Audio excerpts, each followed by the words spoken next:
제가 한국을 방문할 때마다 느끼는 게 있습니다. 요즘 아이들 정말 키가 큽니다. 예전에는 제가 자랄 때만 해도 제가 그렇게 큰 키는 아니라도 작은 키는 아니었는데 요즘 젊은 사람들 옆에 서면은 괜히 주눅이 듭니다. 이번에 가서 건강검진 받으면서 키까지 재는데 이게 웬일입니까? 줄었더라고요. 예, 늘어도 지금 성장해도 지금 마땅치 않은데 키가 줄고 있는 것을 발견했습니다. 여러분, 부모님들, 자녀를 향한 부모님들의 마음 중에 하나가 우리의 자녀가 키가 크는 겁니다. 그래서 요즘 젊은 부부들 아기 태어나면요, 가장 먼저 아기 다리 탁 모으고 막 주무르면서 아기야 무럭무럭 자라라 라고 하면서 성장판 다치지 않도록 다리 많이 주물러주는 부모들 많이 봤습니다.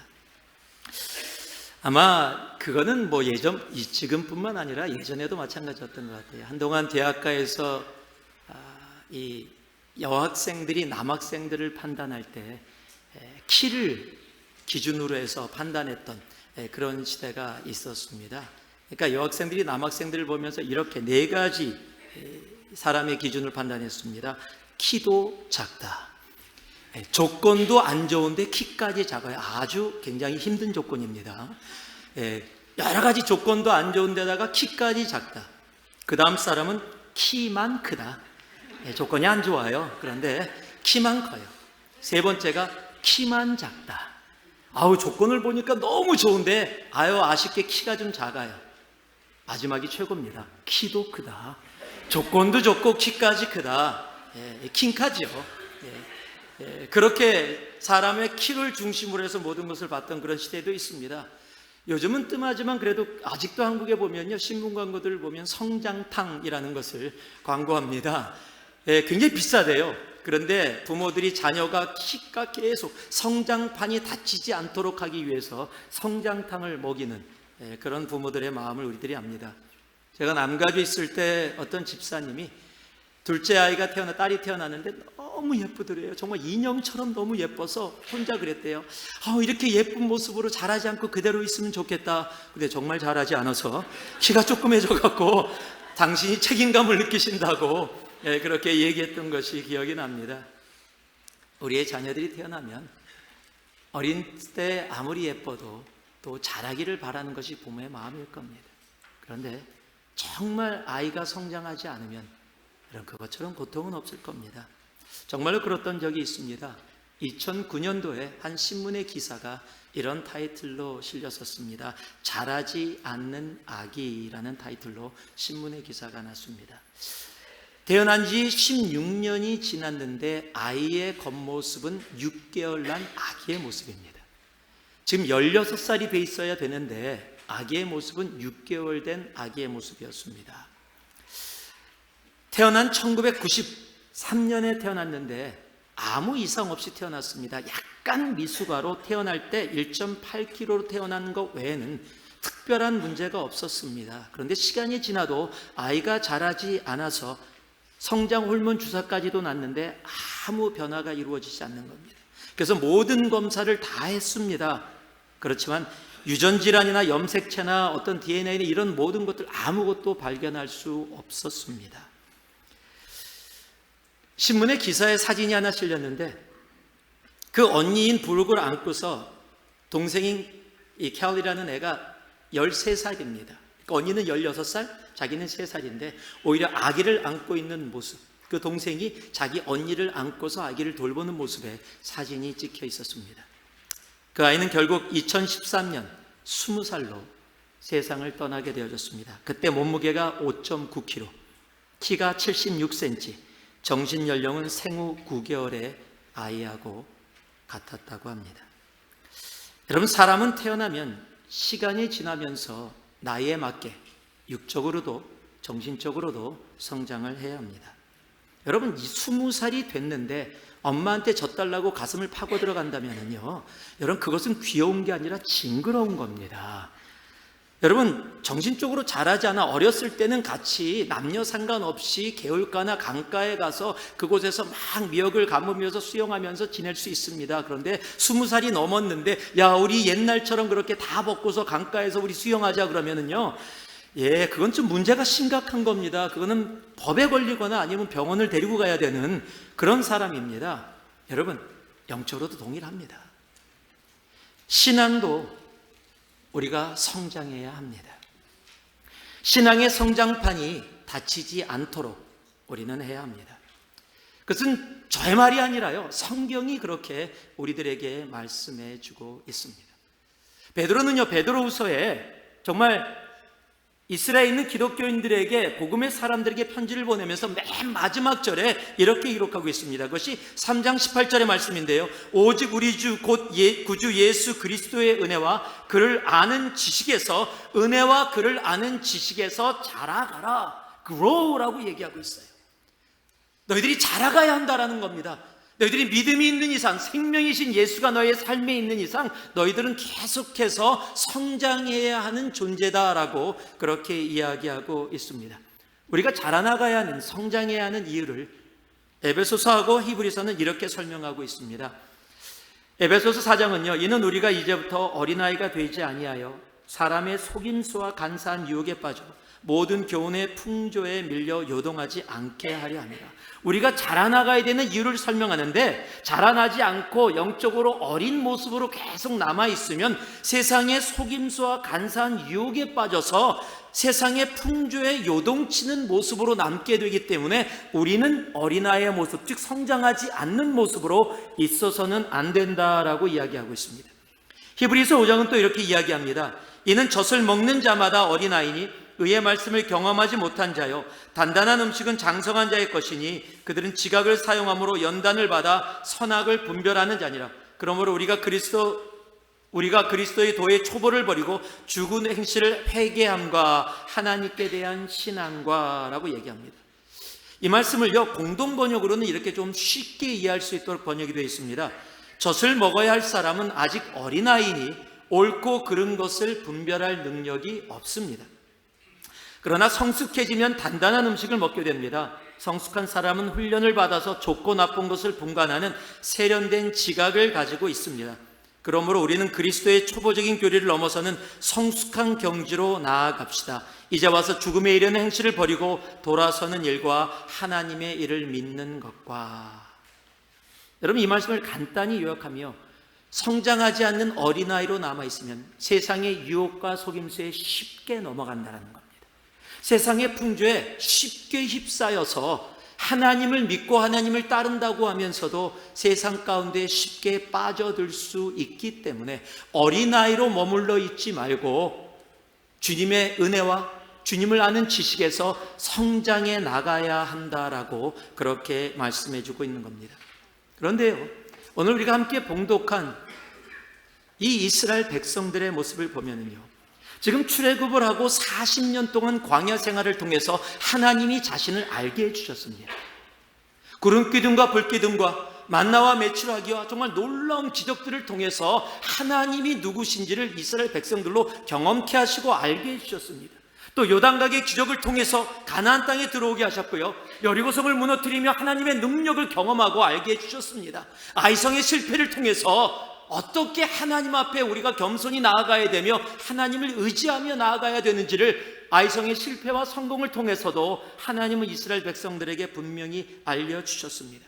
여러분, 그렇게 자신을 알려주신 이유가 뭡니까? 어린아이로 머물지 아니하고 과거에 머물지 아니하고 이제 하나님의 은혜와 지식 가운데 자라나가 성인으로서 하나님의 백성으로 그 가나안 땅에 당당하게 서게 하기 위함입니다.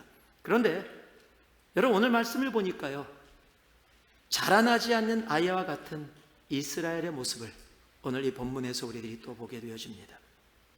근처에 사는 이방인이 자신들을 속이면서 다가와서 살려달라고 얘기했더니 하나님께 묻지도 않고 그냥 바로 속아 넘어갑니다. 여러분, 그 일로 인해서 신명기 20장에 가나안 땅에 너희 중에는 한 명의 이방인도 남기지 말라는 하나님의 그 명령을 어기게 되어지는 일이 이루어지게 됩니다. 그리고 그 일을 통해서 자신 그 순간뿐만 아니라 대대로 자손들에게도 가나안 땅의 세상의 모든 것을 인해서 유혹에 빠지고 넘어지게 하는 그런 가시와 같은 일들을 자신들의 결정으로 만들어 버립니다. 여러분, 성장하지 않으면요, 사탄과 세상에 쉽게 속게 되어집니다. 여러분, 크리스찬이 아무리 많다고 하더라도요, 교회에 그것이 다 어린아이들이라면 그것은 결코 좋은 것이 아니라 큰 문제입니다. 한 교회가 있는데 그곳에 5천 명의 성도가 있는데 5천 명의 성도가 다 어린아이들이라면 여러분, 그것은요 정말로 큰 문제입니다. 여러분, 숫자만이 아니라 한 개인 개인이 하나님을 향한 성작과 성숙이 함께 따라올 때 여러분, 교회에 익숙한 어린아이들이 아니라 정말 성숙한 청년과 영적인 성인으로서 이 땅을 임팩하며 나아갈 수 있게 되어지는 겁니다. 여러분, 어린아이의 특징이 뭔지 아십니까? 언제나 나입니다. 언제나 나 중심입니다. 청년과 성인이 어떤 모습을 보이시는 줄 아십니까? 다른 사람의 필요를 돌봐주고 희생할 줄 알게 되어지는 겁니다. 여러분, 그래야 이 땅을 임팩하는 주님의 복음, 주님의 교회가 되어질 수 있는 겁니다. 여러분, 심리학 용어에 어른아이라는 말이 있습니다. 육체적으로는 자라서 어른이 되었는데 그 속에는 아직 자라나지 않은 아이가 담겨져 있을 때 그것을 심리학적 용어로 어른아이라고 합니다. 그것을 요즘 풀어서 이야기하더라고요. 이런 식으로 그 어른아이라는 심리학 용어를 그냥 편하게 얘기할 때 어쩌다 어른. 그러니까 시간이 지나다 보니까 나이가 먹어서 어쩌다가 어른이 됐는데 육체적인 나이는 어른이 됐는데 알맹이는 전혀 어른이 되지 못한 모습을 이야기할 때 그렇게 얘기합니다. 그럼 오늘 말씀을 통해 우리가 영적으로 성장해 나아가는, 성장을 멈추지 않는 우리들이 되기를 주님의 이름으로 축복합니다. 예수님이 우리의 심령 가운데, 우리의 삶 가운데 있는 한 우리는 계속 성장할 수 있습니다. 성장해야 합니다. 그리스도의 장성한 분량까지 성장하라. 즉 그리스도의 장성한 분량이 될 때까지 우리는 지속적으로 성장해야 하는 존재입니다. 멈춰서 어린아이로 있으면 안 됩니다. 특히 이 마지막 때 세상의 유혹과 사탄의 유혹이 강한 이때에 우리는 주님을 향한 성장을 결코 멈춰서는 안 됩니다. 그렇다면 우리가 오늘 본문의 말씀을 통해 어떻게 성장을 할 수 있겠습니까? 첫 번째, 한번 따라해 주시기 바랍니다. 영적 분별력을 가져야 합니다. 예, 우리가 영적으로 성장하려면요, 영적인 분별력이 필요합니다. 영적 분별력은요, 옳고 그름, 거짓과 진실을 구별할 줄 아는 힘입니다. 영적 분별력은요, 무엇이 옳은지, 무엇이 그른지, 무엇이 거짓인지, 무엇이 진실인지를 알 수 있는 힘이 영적 분별력입니다. 오늘 본문의 4절과 6절의 말씀을 보니까요, 꾀를 내어 사신의 모양을 꾸미되 헤어진 전대와 헤어지고 찢어져서 기운 가죽 포도주 부대를 나귀에 싣고 그 발에는 낡아서 기운 신을 신고 낡은 옷을 입고 다 마르고 곰팡이가 난 떡을 준비하고 그들이 길갈 진영으로 가서 여호수아께 이르러 그와 이스라엘 사람들에게 이르되 우리는 먼 나라에서 왔나이다. 이제 우리와 조약을 맺읍시다 하니. 자, 처음부터 끝까지 다 뭡니까? 거짓말입니다. 지금 거짓말로 다가왔습니다. 그런데 속았다라는 거예요. 거짓말인데 그것을 거짓인지 알지 못했다라는 거예요. 여러분, 세상은 결코 만만한 곳이 아닙니다. 우리가 예수 믿는다고 해서요 세상이 우리를 두려워하는 여러분 그런 시대도 또한 아닙니다. 아니, 오히려 예수를 믿기 때문에 더 강하게 우리를 공격하고 있는 시대입니다. 어떨 때는 무섭게 다가옵니다. 성경이 그래서 그것을 경계하고 있습니다. 베드로전서 5장 8절을 보니까요, 근신하라 깨어라 너희 대적 마귀가 오는 사자와 같이 두루 삼킬 자를 찾나니. 에베소서 6장 11절을 보니까 마귀의 계계에 대적하기 위하여 하나님의 전신 갑주를 입으라라고 이야기합니다. 여러분, 그런데요, 사탄이 무섭게 다가올 때는요, 어쩌면 우리는 더 강하게 결집해서 정말로 사탄을 대적할 수 있는 그런 힘을 가질 때가 있습니다. 정말로 사탄이 나를 공격하고 있다라고 할 때는요, 우리의 경계가 이루어질 때가 많이 있습니다. 그래서 분명히 이건 사탄이 나를 공격하고 있어, 내가 기도하고 가서 싸워야 돼, 전신갑주 입고 성령에 검들고 내가 대적해야 돼 라고 분명히 나아갈 수 있을 때가 있는데, 여러분, 사탄은 그렇게만 공격하지 않는다라는 겁니다. 사탄이 우리를 공격하는 가장 자주 쓰는 무기 중에 하나가 바로 속임수입니다. 거짓입니다. 여러분, 에덴 동산에 있는 하와가 그 거짓에 속았습니다. 여러분, 에덴 동산이 어디입니까? 하나님이 창조한 것입니다. 여러분, 그곳에 있는 많은 동물들과 아무 문제 없이 아름답게 행복한 나날을 보내고 있었던 때입니다. 여러분, 뱀도요, 하나님이 창조한 동물 중에 하나입니다. 그러니까 하나님이 창조한 곳에서 하나님이 창조한 동물들과 아름다운 평상시의 삶을 살고 있었는데, 어느 날 사탄이 뱀을 이용해서 뱀에 들어가 하와에게 와서 이렇게 이야기하는 겁니다. 그것이 창세기 3장 1절에 적혀 있습니다. 하나님이 참으로 너희더러 동산 모든 나무의 실과를 먹지 말라 하시더냐. 하나님이 참으로, 여러분, 지금 말 자체가 정말 웃깁니다. 하나님이 참으로 전제를 하고 얘기하고 있어요. 동산 모든 나무의 실과를 먹지 말라 하시더냐. 먹지 말라라는 말씀은 하셨지만 나머지는 다 꼬아놨습니다. 여러분, 지금 이 말에 하와가 속는 겁니다. 하나님 뭐라고 말씀하시는지 아십니까? 창세기 2장에 보면은요, 동산 각종 나무의 실과는 내가 임의로 먹되. 하나님은요, 긍정적으로 시작하셨어요. 임의로 다 먹어라, 다 먹어라. 그러나 중앙에 있는 그 나무만은 먹지 말라. 여러분, 모든 것이 긍정이고 하나의 순종을 위해서 그곳에 남겨놓으셨는데, 사탄은 뭐라고요? 하나님이 참으로 동산에 있는 모든 과실은 먹지 말라 하더냐. 말을 꼬아서 그렇게 유혹을 합니다. 여러분, 그랬더니요, 하와가 거기에 속아 넘어갑니다. 3장 3절에 보니까 동산 중앙에 있는 나무의 실과는 하나님의 말씀에 너희는 먹지도 말고 만지지도 말라. 여러분, 만지지도 말라는 말은 기록되어 있지도 않습니다. 한번 꼬았더니 나도 모르는 사이에 그 말씀을 꼬아서 가져오게 되어집니다. 여러분, 사탄의 유혹은 언제나 그렇습니다. 특히 사탄은요, 삶과 말들을 꼬아서 가지고 옵니다. 여러분, 누가 그러더라고요. 만약에 하와가 한국 사람이었으면 절대 속지 않았을 거래요. 뱀이 다가왔을 때 다 잡아먹을 거기 때문에 절대 속지 않을 건데, 하와가 아무리 봐도 한국 사람 아니라고. 여러분, 세상이 얼마나 이 시대를 꼬아놨는지요. 얼마 전에 저희 교회 성도 한 분의 전화를 받았습니다. 딸이 지금 디베이트 때문에 스트레스를 많이 받아서 저한테 좀 딸에 대해서 조언을 좀 해달라고. 그래서 뭐 때문에 무슨 디베이트를 하는데 스트레스를 많이 받아서 딸에게 조언을 해주나라고 물어봤더니요, 저 깜짝 놀랐어요. 학교 클래스에서 디베이트의 토픽을 줬는데 디베이트의 토픽이 이렇습니다. 아기가 태어나면 병원에서 사내아이입니다, 남자아이입니다, 여자아이입니다 라고 얘기하잖아요. 그런데 디베이트이 뭐냐면, 아기가 태어났을 때 병원에서 또는 부모가 남자아이입니다, 여자아이입니다라고 기록에다가 표시를 해야 되느냐, 아니면 아이가 자라서 18살 성인이 되었을 때 자기가 남자인지 여자인지를 결정해야 하느냐. 여러분, 그것이 디베이트라는 겁니다. 여러분, 디베이트 토픽이요, 그건 디베이트잖아요 얘기할 수 있을지 몰라도요, 이미 학교에서 그것을 당연시하면서, 여러분, 그런데요, 많은 아이들이 18살에 자신들이 결정하게 해야 된다. 여러분, 그쪽으로 쏠려 있었다라는 거예요. 우리 성도의 자녀분이요, 그것에 스트레스를 받고 굉장히 힘들어했어요. 그래서 같이 얘기를 나눈 겁니다. 이미 우리 자녀들의 살아가는 학교에, 여러분, 세상의 속음수로 거짓을 진실인 것처럼 해서 다 만들어 버렸어요. 여러분, 설마 했던 일들이 이미 현실이 되어져서 우리들의 자녀가 다니는 학교에 그것이 당연시 되어지는, 여러분, 그런 시대에 우리는 지금 이미 살아가고 있는 겁니다. 우리가 방심하는 사이에 우리의 자녀들이 거짓이 진실인 것처럼 이야기하는 세상 가운데 놓여지게 되었다는 겁니다. 정말 교묘하게 하나님을 믿지 못하고 하나님이 창조주 되심을 거슬리는 그런 시대가 되어져 버렸습니다. 오늘 말씀이 바로 사탄이 얼마나 교묘히 우리들을 넘어뜨리고 유혹하는지를 말씀해 주는 겁니다.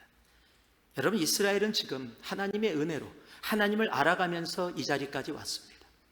그런데 여러분, 그 사람들이 다가와서요, 우리가 종입니다, 당신들한테 조약을 맺읍시다, 우리 살려주세요, 우리가 다 바닥에 묻겠습니다, 살려만 주시면 뭐든지 하겠습니다, 낮은 자세로 오니까 괜히 우리가 한 것처럼 역시 우리는 특별한 존재야. 여러분, 아이들이 그러거든요. 칭찬해주면 무조건 좋아해요. 그러면 진짜인 줄 알아요. 거기에 막 착각을 하게 되어집니다. 누구든지 칭찬은 다 좋아하지요. 칭찬을 싫어하는 사람은 없습니다. 자, 우리 옆에 분들에게 한번 이렇게 한번 좀, 여러분이 아시는 분들도 계시겠지만은 같이 이렇게 한번 칭찬을 좀 해주세요. 예쁜 것이 죄라면, 자, 얘기하세요. 예쁜 것이 죄라면 당신은 사형감입니다.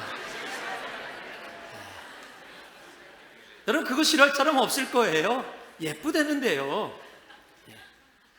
지금 와갖고 뭐예요? 다 꿰어서, 4절에 보니까 꾀를 내어서 왔어요. 속이려고 작정하고 왔어요. 그래서 내가 정입니다. 하나님이 당신들을 통해 했던 위대한 일들을 들었습니다. 하나님이 하신 위대한 일들이 아니라 당신들을 통해서 하신 위대한 일들. 여러분, 여기서 그들이 속는 겁니다. 사탄은 우리를 속이고 공격할 때 나는 사탄이다 라고 하고 다가오지 않습니다. 너를 망치러 온다 라고 하지도 않습니다. 천사로, 친구로, 나를 위하는 모습으로 다가와서, 정말 하나님이 그러셨어? 정말 참으로 이 과일 다 먹지 말라 그랬어? 나는 너 편인데 그건 너무하신 거 아니야? 이런 식으로 자기 편인 것처럼 다가옵니다. 여러분, 아이들이 유괴를 잘 당합니다. 부모님이 교육을 해도 유괴를 당하는 아이들이 생깁니다. 여러분, 유괴범이 나 유괴범이다 그러면 아이들 다 도망갑니다. 그렇게 다가오지 않기 때문이에요. 여러분, 아이들을 가장 유괴하는 좋은 방법, 이런 걸 가리키면 안 되는 건데, 여러분, 뉴스에 나왔던 방법 중에 하나가 뭔지 아십니까? 차에다가 강아지를 태우고요, 아이한테 다가간다. 우리 강아지가 아픈데 네가 조금만 도와줄래? 그러면 굉장히 많은 아이들이 그 강아지 때문에 탄답니다. 여러분, 아이기 때문에, 순진하기 때문에 그런 일이 벌어질 거예요. 여러분한테 지나가는데 우리 강아지가 아파요, 좀 도와주세요. 여러분 타시겠어요? 타시는 분이 이상하신 분입니다. 세상은요, 내가 성장하지 않으면, 내가 자라나지 않으면 나를 또 속이고 나를 유혹하고 나를 넘어뜨립니다. 어린아이로 멈추면 속을 수밖에 없습니다. 깨어있지 않으면 분별이 안 됩니다. 지금의 승리나 지금의 편안함 때문에 여러분, 그 자리에 머물러 있으면 우리는 사탄의 유혹의 속임수에 넘어갈 수밖에 없습니다. 어느 때보다 영적인 분별력이 필요합니다. 여러분, 세상을 돌아보면은요, 무엇이 옳은지 무엇이 그른지 분간이 안 갑니다. 무엇이 진리인지 무엇이 거짓인지 분간이 안 갑니다. 여러분, 옳고 그름과 거짓과 진실을 가릴 수 있는 것은 영적인 분별력, 하나님께로부터 오는 영적인 분별력 외에는 없습니다.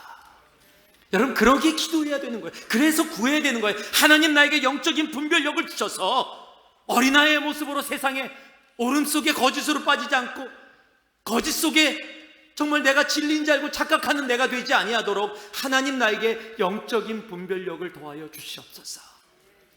여러분, 우리의 영적인 성장을 위해서는 영적인 분별력이 필요합니다. 우리는 주님께 간절히 구해야 합니다. 나에게 그 영적인 분별력을 더하여 주시옵소서. 또한 영적인 분별력과 함께 우리들에게 필요한 것이 있습니다. 바로 영의 눈입니다. 여러분, 영적인 분별력이 옳고 그름과 거짓과 진실을 가르는, 구별할 줄 아는 힘이라면, 영적인 눈은 눈에 보여지는 현실과 하나님의 믿음의 약속을 볼 줄 아는 힘입니다. 12절과 13절 말씀을 보니까 기본 사람들이 이렇게 다가왔습니다. 그리고 이렇게 얘기합니다. 우리의 이 떡은 우리가 당신들에게 오려고 떠나던 날에 우리들의 집에서 아직도 뜨거운 것을 양식으로 가지고 왔으나 보소서, 이제 말랐고 곰팡이가 났으며, 또 우리가 포도주를 담은 이 가죽 부대도 새 것이었으나 찢어지게 되었으며, 우리의 이 옷과 신도 여행이 매우 길었으므로 낡아졌나이다 한지라. 분명히 이 사람들이 이렇게 이야기했을 때 그들의 모습은 그랬습니다. 여러분, 우리의 눈은요, 보는데 한계가 있습니다. 지구와 같이 아주 큰 것도 못 보고요, 미생물처럼 작은 것도 보지 못합니다. 너무 커도 안 보이고 너무 작아도 안 보입니다. 귀도 마찬가지입니다. 너무 작은 소리도 안 들리고요, 너무 큰 소리도 우리는 듣지 못합니다. 여러분, 지금 희위족속인 기본 사람들이요, 자기들이 먼 곳에서 온 것처럼 꾸미고 왔습니다. 그래서 얘기합니다. 우리는 지금 먼 곳에서 오랜 시간 동안 왔기 때문에 보세요, 옷이 다 새 옷 입고 출발했는데 다 얼었습니다. 떡도 보세요, 따뜻한 떡을 가지고 출발했는데 곰팡이가 다 쓸었습니다. 지금 이 포도주 주머니를 보세요. 새 포도주를 담아서 새 가죽 부대였는데 이제 다 헐어서 구멍이 난 상태가 되어졌습니다. 신발을 보세요. 지금 자신들이 이야기하는 것과 눈에 보이는 현실은 사실입니다. 먼 길에서 오지 않으면 그런 상황이 되지 않습니다. 이것이 눈에 보이는 현실이에요. 그리고 눈에 보이는 현실은 그들이 이야기하는 것과 동일합니다. 그러나 우리는 압니다. 보이는 것이 다가 아니라는 사실을. 여러분, 성장을 하면은요, 보여지는 것만으로 그렇게 쉽게 판단하지 않습니다. 어떨 때는 좋게 보이는 것이 아닐 때가 있고요, 어떨 때는 나쁘게 보이는 것이 좋을 때가 있습니다. 눈에 보이는 것, 여러분, 경험하는 것이 다가 아니라는 사실을 우리는 알아야 합니다. 여러분, 제가 간혹가다 누가 보내줘서 유튜브를 한번 봤었습니다. 그 유튜브에 뭐냐면 맨 처음에 첫 사진이 보이는데, 비디오가 보여지는데 아주 너무 예쁜 여인이에요. 야, 누가 봐도 보편적으로 보면 너무 예쁘다. 근데 시간이 지나가면서 하나씩 화장을 지우는데 이게 웬일입니까? 무진장 못생긴 남자예요. 깜짝 놀랐어요. 근데 한두 사람이 아니라 화장을 하면 완전히 정말로 오랫동안 한 화장을 빠른 속도로 돌려서 이렇게 쫙 하는데요, 사람이 변해가는데 완전히 어떻게 이럴 수가 있지? 제가 그걸 보고 나서 이제 사람들을 좀 다시 봅니다. 이게 진짠가? 예, 우리 자매들 얼굴이 지금 보여지는 게 진짠가? 예. 아니, 어떻게 이렇게 다른 사람이 될 수 있는지요? 그 모습만 보면은 정말로 미인인데, 그리고 여잔데 그렇게 이상하게 생긴 남자일 줄은 상상도 못했었어요. 여러분, 계란이 귀하던 시절에 아버지가 국수 2그릇을 말아서 왔습니다. 국수를 말고서 한 그릇 위에는 계란을 얹어놓고 한 그릇에는 계란을 얹지 않았습니다. 그리고 어린 아들에게 그 2그릇을 갖고 가서, 아들아, 너 어떤 거 먹을래? 그랬더니 아들이 기다리지도 않고 계란 있는 그릇을 탁 잡았습니다. 그러고서 국수를 먹으면서 계란을 아주 아껴 먹으면서 조금 먹는데, 이게 웬일입니까? 아버지가 국수를 드시다 보니까 국수 밑에 계란이 2개가 있는 거예요. 그걸 보니까 아들이 화가 났어요. 저걸 고를 걸. 그러니까 아들에게 아버지가 이렇게 얘기합니다. 웃으면서, 아들아, 눈에 보이는 것이 다가 아니란다. 그리고 시간이 조금 지났습니다. 아버지가 또 국수를 2그릇을 해갖고 왔습니다. 하나에는 계란이 있고 하나는 계란이 없습니다. 그랬더니 아들아, 어떤 거 고를래? 그랬더니 그냥 바로 기다리지도 않고 계란 없는 걸 탁 잡았습니다. 그리고 탁 이쁨으로 웃으면서 젓가락으로 국수 밑을 막 하는데, 이게 웬일입니까? 계란이 하나도 없어요. 그 아들이 실망한 얼굴을 보면서 아버지가 웃으면서 이렇게 얘기해 줍니다. 아들아, 너무 너의 경험에만 의지하지 말라. 그러면 삶이 너를 속일 것이다. 참 귀한 아버지입니다. 여러분, 열왕기하 6장에 보면 그런 비슷한 모습의 우리 말씀이 있습니다. 아람 군대가 엘리사를 잡기 위해서 이스라엘의 도단성을 둘러쌉니다. 아침에 일어나서 엘리사의 사원 종이 성 밖을 내다보다가 깜짝 놀랐습니다. 아람 군대가 완전히 성을 둘러싸서 이제는 도망갈 길도 없고 다 죽었다라고 생각됩니다. 성경이 이렇게 기록하고 있어요. 6장 14절입니다. 왕이 이에 말과 병거와 많은 군사를 보내매 저희가 밤에 가서 그 성을 에워쌌더라. 하나님의 사람의 수종드는 자가 일찍 일어나서 나가서 보았습니다. 군사와 말과 병거가 성을 에워쌌는지라. 그 사원이 엘리사에게 고하되, 내 주여, 우리가 어찌하리까? 여러분, 내 주여, 우리가 어찌하리까? 여러분, 이런 게 아니에요. 엘리사님, 우리 죽게 됐어요. 이젠 어떻게, 우리 죽었어요. 지금 이런 거예요. 여러분, 성경을 읽을 때 실질적으로 읽으셔야 돼요. 내 주여, 지금 창하는 것도 아니고요. 우리 죽게 됐다니까요. 이제 지금 아람 군대가 성을 둘러싸서 어쩔 수 없어, 우리는 살 길이 없어요 라고 막 두려워서 떨면서 지금 절망하면서 엘리사에게 얘기하는데요, 엘리사는요 대답하되, 두려워 마라. 우리와 함께한 자가 저와 함께한 자보다 많으니. 이게 무슨 소리예요? 지금 우리가 함께한 자가 없습니다. 지금 엘리사의 사환의 눈에는 하나도 보이지 않아요. 아람의 군대만 보입니다. 그게 현실이고 그게 사실이에요. 그게 보이는 것이에요. 여러분, 그런데 사환이 보지 못하던 것을, 그것이 무엇인지 몰라도 엘리사는 보고 있었다는 겁니다. 그러면서 엘리사가 이렇게 얘기합니다. 기도하여 가로되, 여호와여, 원컨대 저의 눈을, 사환의 눈을 열어보게 하옵소서 하니 하나님께서 그의 사환의 눈을 열어주십니다. 여호와께서 그 사환의 눈을 여심해 저가 보니 불말과 불병거가 산에 가득하여 엘리사를 둘렀더라. 여러분, 사환의 눈에는 도단성을 둘러싸고 있는 아람의 군대만 보였습니다. 그런데 엘리사의 눈에는 그 군대가 보였지만 그 군대보다 더 큰 하나님의 군대, 하나님의 천군 천사를 이미 보고 있었다는 사실입니다. 여러분, 영의 눈이 왜 필요하냐고요? 여러분, 우리의 현실은요, 아람의 군대가 우리의 성을 둘러싸고 있는 게 거짓이 아니라는 거예요. 그게 사실이에요. 그게 내가 당하고 있는 현실이에요. 지금 내 자녀로부터 당하고 있는 어려움이 그게 현실이라는 겁니다. 물질적으로 어려움이 현실이라는 겁니다. 경제 문제가, 건강의 문제가, 내 관계의 문제가 거짓이 아니라 그것이 현실이라는 거예요. 내 삶을 조이고 죽일 수 있는 것 같은 힘을 갖고 있는 현실이라는 거예요. 그 현실을 얻는 것처럼 그렇게 하라는 것이 아니라는 거예요. 그 현실을 그대로 보고 있습니다. 그런데 여러분, 영의 눈은요, 그 현실보다 더 큰 하나님의 약속을 보게 합니다. 그 문제보다 더 큰 하나님의 의로운 오른손을 보게 한다는 거예요.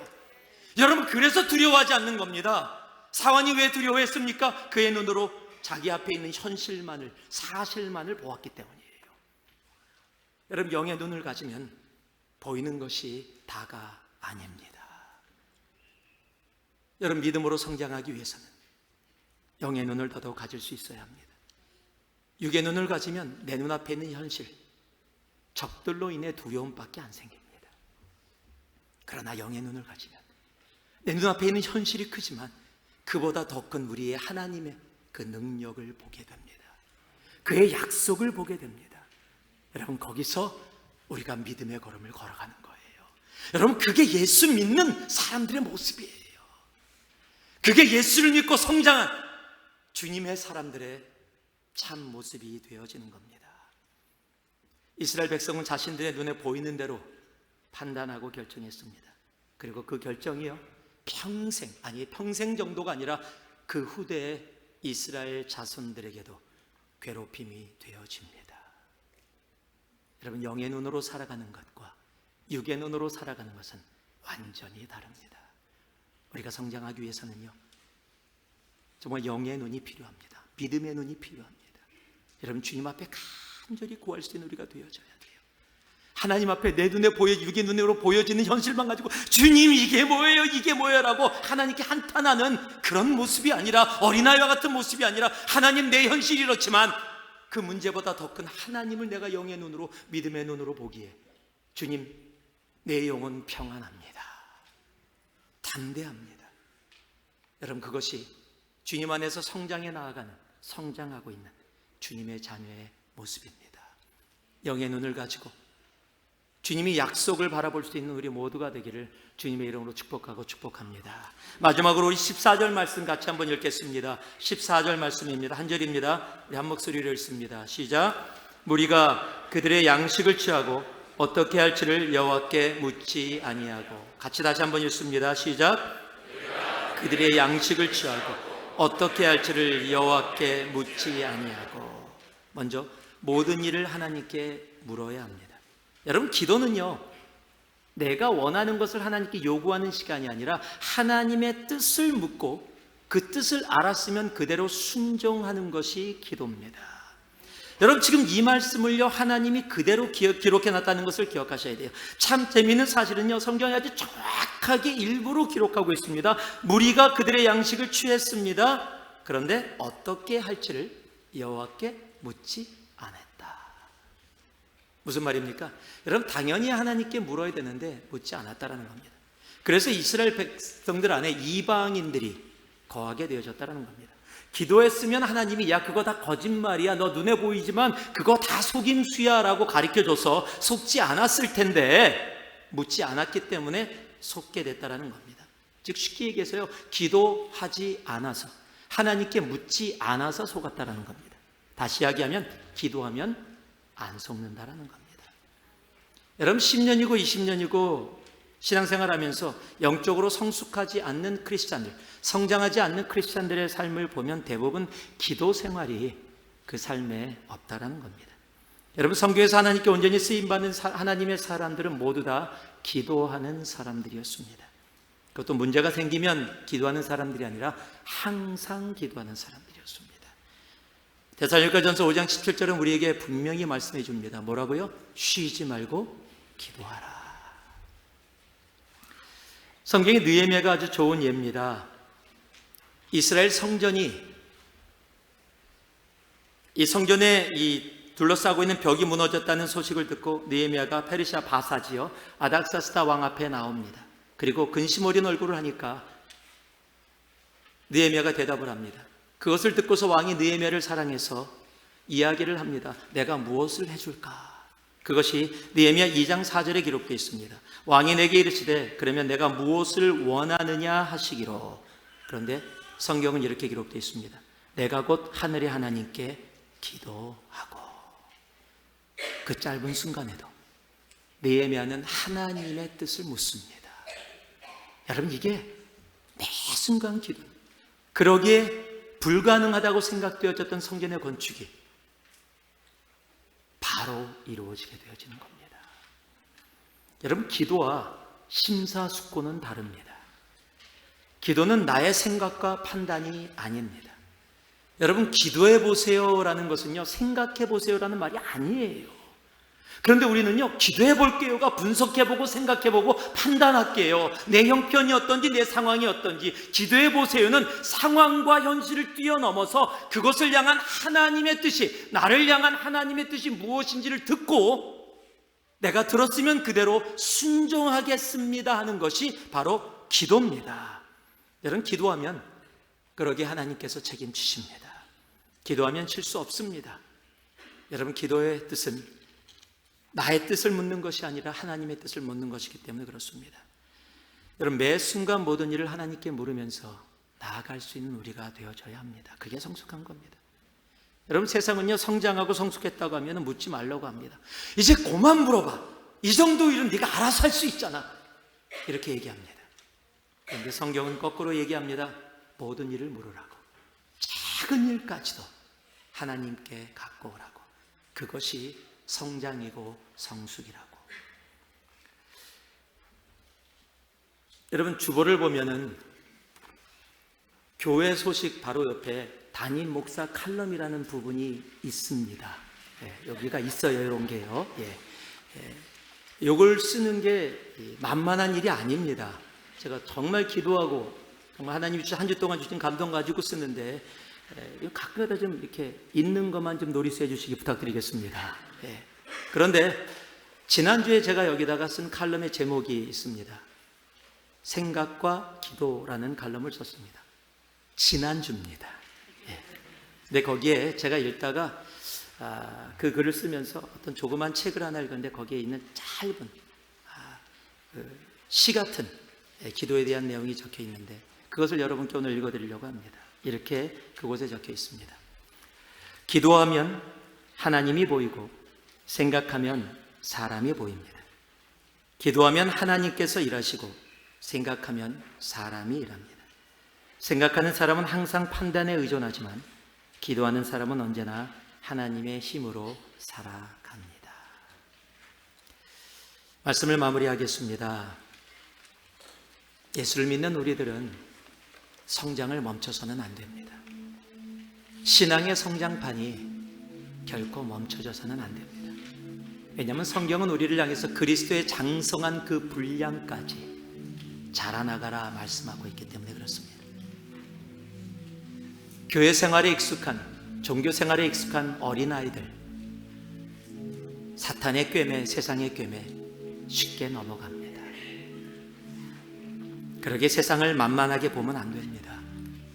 그래서 어린아이에 머물지 아니하고 초보를 버리고 정말로 주님 앞에 성장하기 위해서는요, 우리 영적인 분별력을 주님 앞에 간절히 구해야 합니다. 무엇이 거짓인지 무엇이 진실인지, 무엇이 옳은지 무엇이 틀린지를 우리는 알면서 믿음으로 살아가야 합니다. 그러기에 영적인 분별력이 필요합니다. 또한 내 눈에 보이는 것으로 이것이 내가 지금 당하고 있는 현실이잖아, 내 보이는 현실이잖아 라고 이야기하기 전에 그 현실보다 더 크신 우리 주님의 믿음의 약속과 그의 의로운 오른손을 볼 수 있는 영의 눈을 가져야 합니다.